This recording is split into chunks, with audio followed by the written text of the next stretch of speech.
Je suis, yo soy, watashi wa nanun ego sum. I am Chris. This is Chris in English, and today I'm gonna watch cartoons. Oh my goodness, is that a cookie? I think I see a cookie and a jasmine. Oh my goodness, this is gonna be a great day. I can tell already. Let's see, what are we gonna do today? We got a great day planned for today. We are going to, of course, start with everybody's favorite part. It's our word of the day. We're going to learn a new word that we can use in the English-speaking world. After that, I'm going to share a little present that I am going to buy for me. I have been a very good boy. I've eaten all of my vegetables. I've done all of my homework. So today I get to buy me a present. Stick around. You'll get to know what present I buy me. Today, because I love you all, we're going to talk about 8 tips for studying English. If you want to study English, what are the 8 things that you can do to increase your chance of successfully mastering the language? So we'll talk about that a little bit today. Of course, Evan here. Good to see you, sir. Welcome. Of course, closer to the end of our show today, we're going to have a little bit of grammar. This week, we have been talking about conditional clauses. We've talked about conditional 0. We've talked about conditional 1. Today, we're going to talk about my very favorite conditional clause. Yes, it's true. I have a favorite conditional clause. I know, it's crazy. Nemo in the house. Good to see you this morning, sir. Talking about our day and what we're going to do. Yesterday, you might remember, we talked about conditional 1. Today we talk about conditional 2.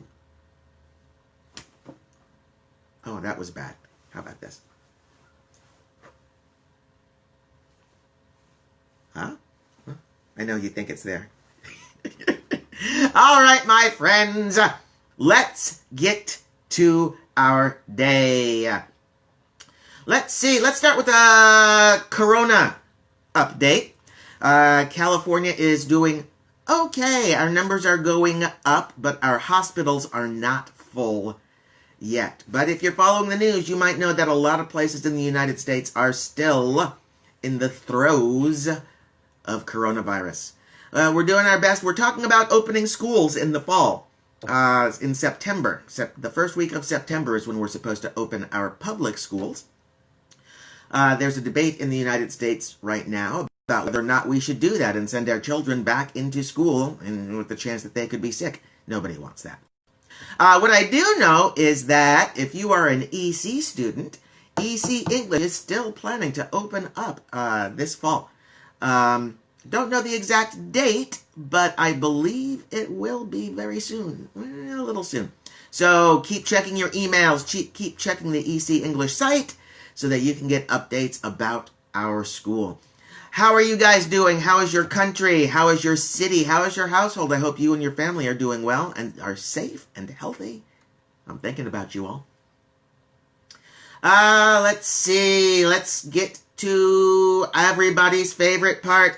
It's our word of the day. And our word of the day is provided by thefreedictionary.com. If you visit my website, you will see their word of the day right there at the very top of the page. Our word of the day today is an adjective, and it is built in. The word of today is built in. B-U-I-L-T hyphen I-N. Built in describes something that is naturally in the basic design of something. If it's included in the basic design, we say it is built in. Here's a great example. I'm using it right now. My phone has a built-in camera. It's part of the natural design. Just part of the basic structure of my phone. It has the camera built in. How about this one? The built-in stereo system is the reason he bought the house. The house came with a stereo system all the way through it. And that's why he bought the house, because the stereo system was already built in. And here's one more for you, for those of you who know me. We don't have to use built-in just to describe things. We can use built-in to describe people as well. Loving Star Wars is a built-in part of my personality.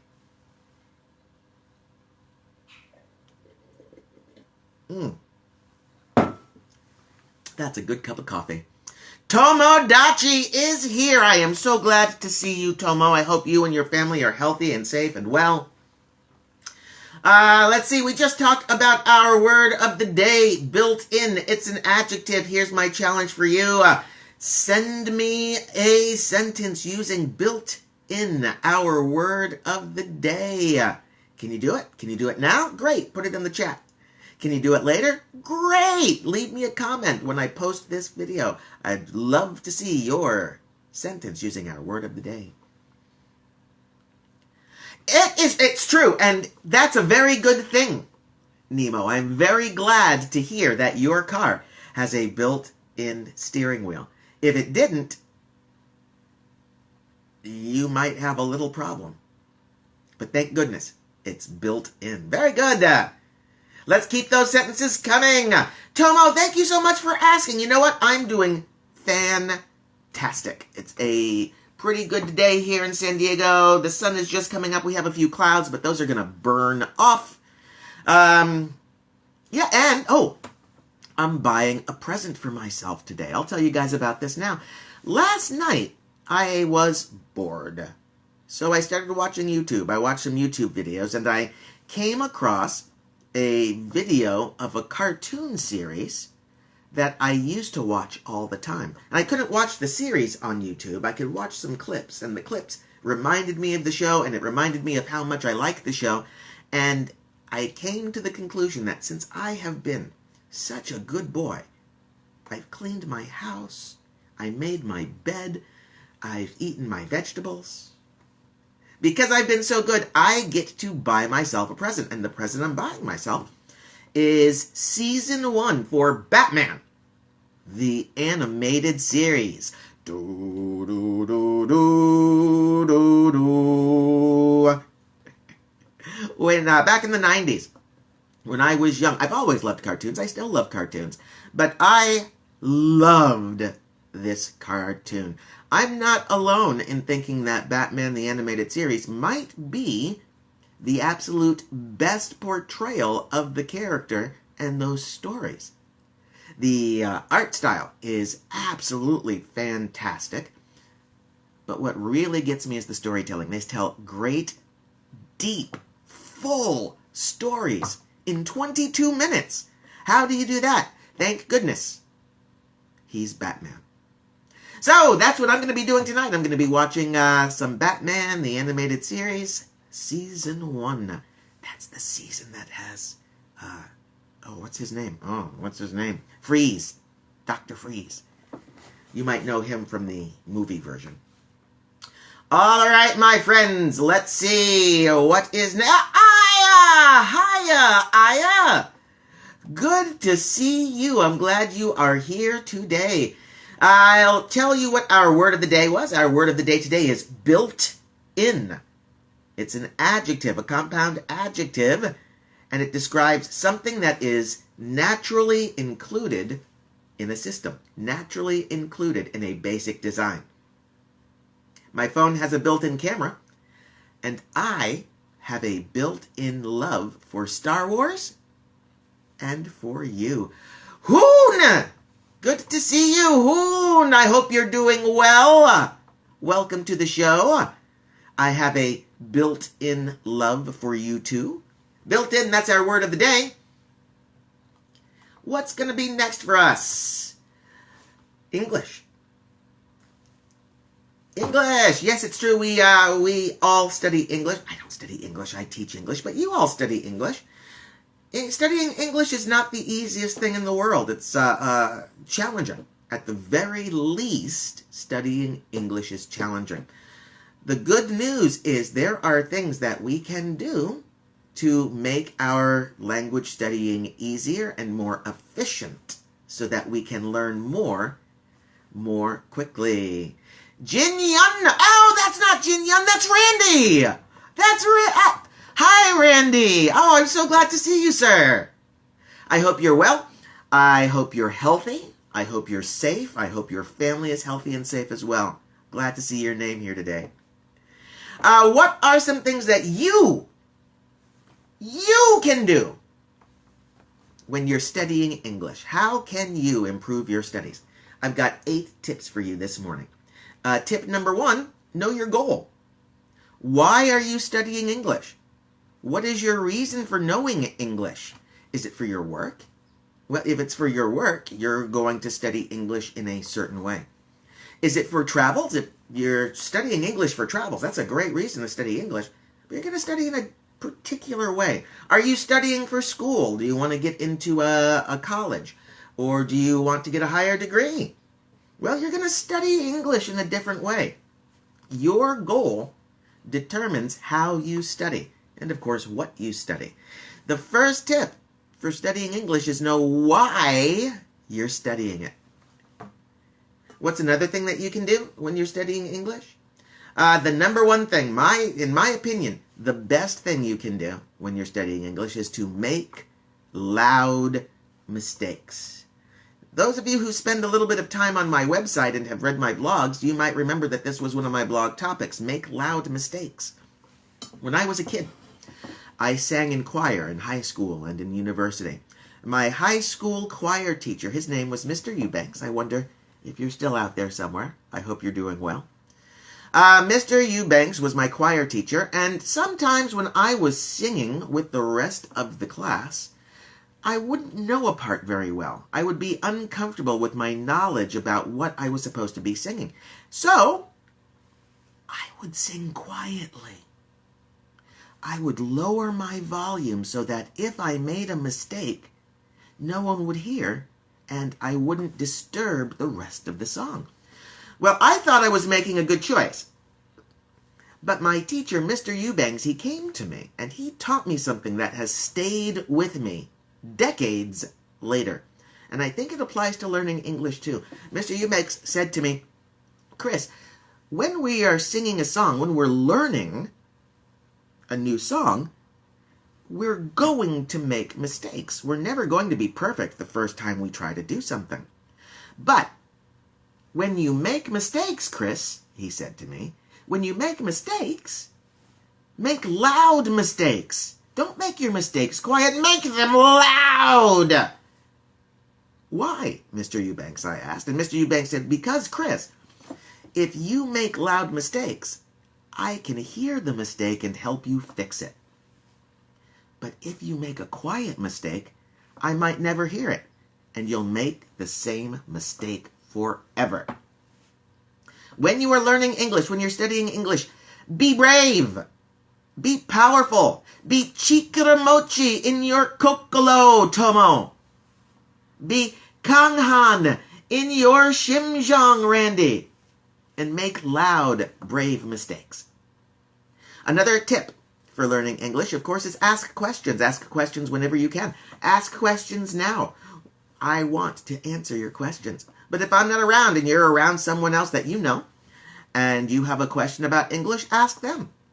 Native speakers don't necessarily know all the names for the grammar terms we learn in class. They don't know all of the rules, but they certainly know a lot of vocabulary.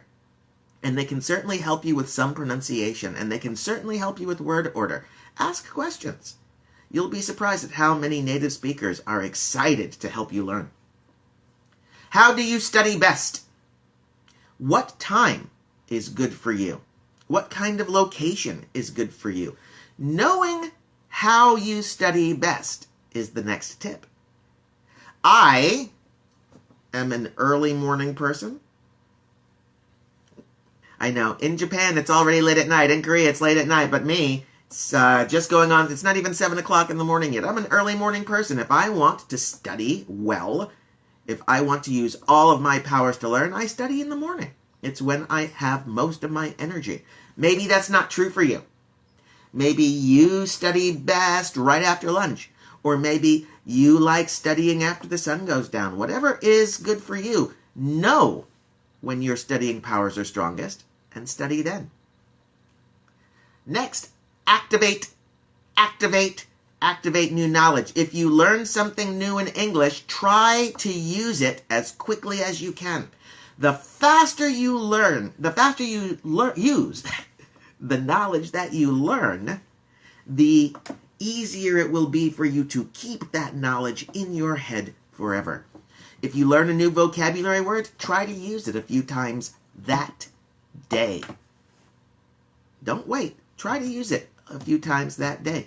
Are you studying a new verb form in English? Write some sentences in class, after class, during that day. Activate your knowledge. Use the knowledge that you're learning as quickly as you can, and you'll keep more of what you learn. Next, use English in your hobbies. What is your hobby? I like watching Star Wars. If I wanted to learn a new language, a great way for me to learn a new language would be to watch Star Wars in that language. I love Star Wars. And so I could bring what I love to my new learning. What do you love? What is your passion? What are your hobbies? What are the things that you like to do outside of English? If you can start bringing English into the things that you love, who knows? Maybe you'll also love English as much as I do. Maybe. Don't study a lot at one time. The idea that you're going to sit down and do 5 hours of study before your test. No, don't do that. It's better to study a little bit through the day. If you really want to study efficiently, study for about 30 minutes and then give yourself a little bit of a break. Don't study for more than an hour at a go. Science tells us that after about 50 minutes, our energy, our attention, our concentration goes down. 30 to 50 minutes is a good amount of time to study. Then do something else. Right, skandoosh? All right, Tomo. That's the exact right idea. Do you like playing video games? If you like to play video games, play a video game in English. You get reading. You get listening. Yeah, it's a great way. And if you love video games, you're bringing something you love into your learning. That's a great plan, Tomo. Now, of course, I want to know what video game it was. The last tip I have for everybody today. Visit English-speaking countries. You don't have to come to the United States. You don't have to come to California. You don't have to come to San Diego. But the best way to practice your English is to go somewhere where they speak English. We call that immersion. To be immersed. Like to be put totally into water is to be immersed. If you travel to a country where they only speak English, you are immersed in the language. I hope so too, Randy. Come back to San Diego. You and me will have tacos. Okay. So, those are today's 8 tips for improving your English studies. And notice you don't need a teacher for any of these. These are things you can do by yourself. Of course, if you do want a teacher, there are many teachers available. If you want more lessons, you can visit my website, ChrisinEnglish.com, and you can find out more about learning English and more about studying English here. Speaking about studying English, let's do our quick grammar lesson. It is true. Today, this week, we're studying conditionals. And the grammar that we are studying this week, the grammar we're going to study today is conditional to. Conditional to is my very favorite grammar of all time. It's true. Conditional to is the grammar that we see in fairy tales. Think about Ariel from The Little Mermaid. You know The Little Mermaid, right?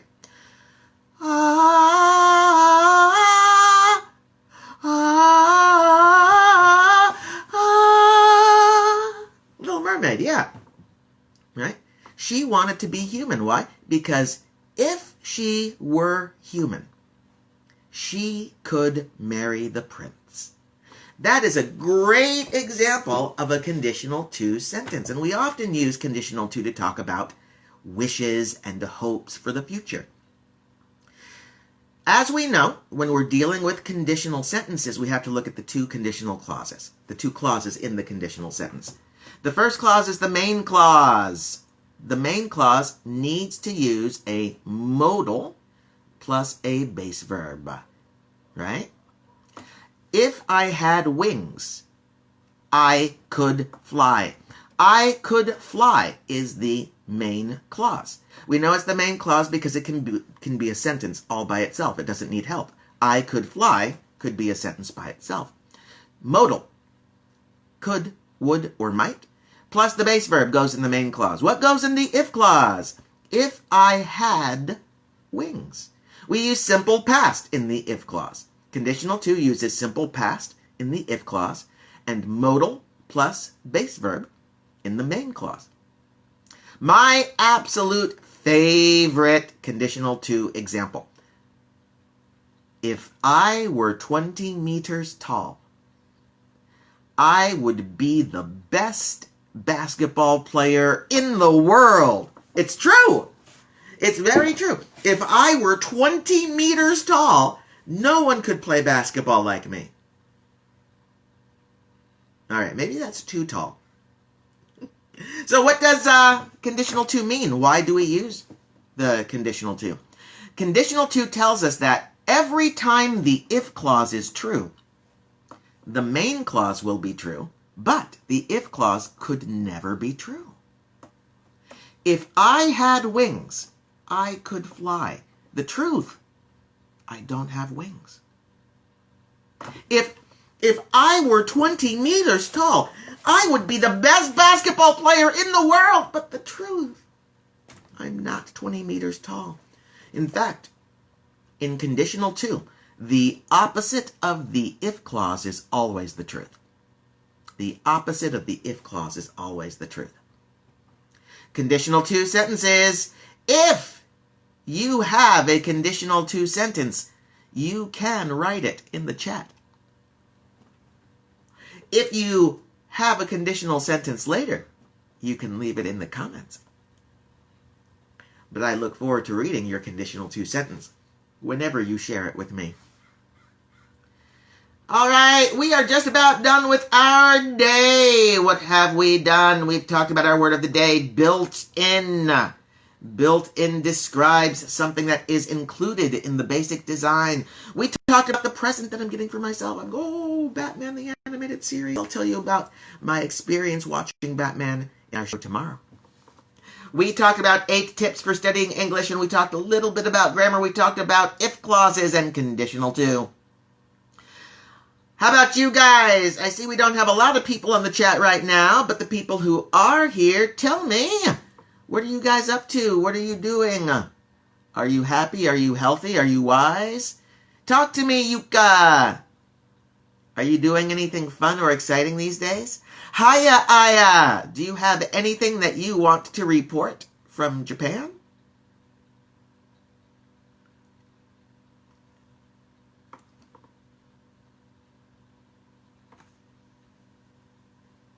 Oh. Oh.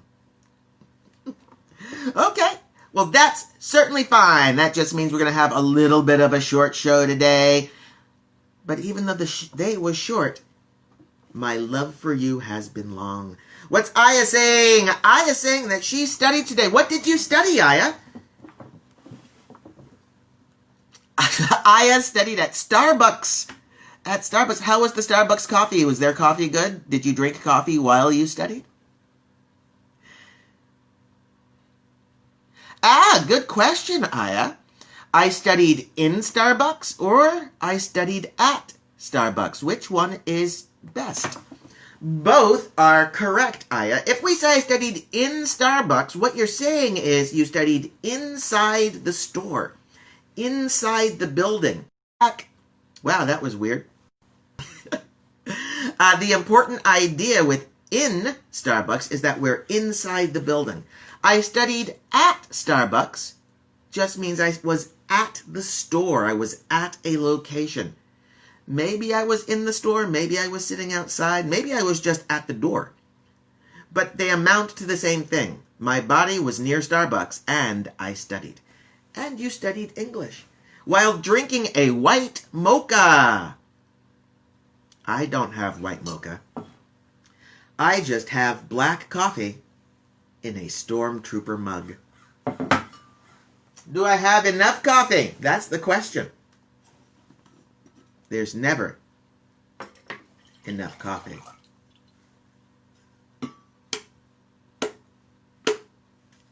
Excellent. I'm glad you understand, Miss Aya. And I'm very glad that you came to play with us today. Anything else? How about you? Yuka was saying something. Yuka changed her hair color. Yuka, what color is your hair today? I want to know. My hair is disappearing color. Purple? Pink? Red like my shirt?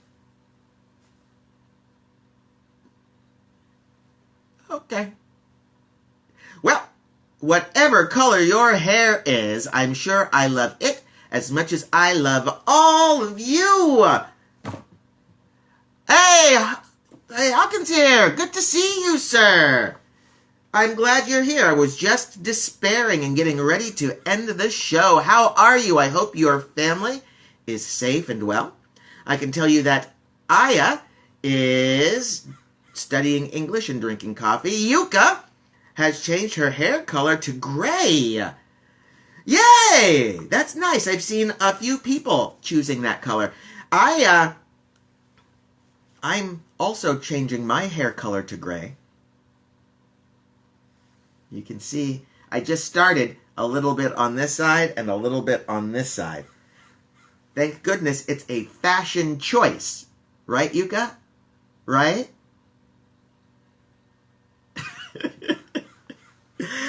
Oh, my goodness. Hawken, anything you want to say? Anything you want to ask? I hope your Thursday is going well.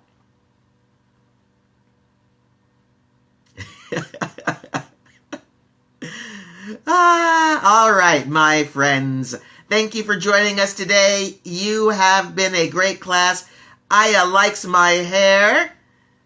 Silvish is in the house. Hello, Silv. I hope you're doing well. We're talking about dyeing our hair, drinking coffee, studying English at Starbucks, and ending our show. It is that time. It's official now, my friends. I gotta go get ready for my next task. But I will be back tomorrow for a fantastic Friday with all of you. And we might even have a very special guest star in our show. Show up and you can find out who that is. My name is Chris. I love you all. Go away.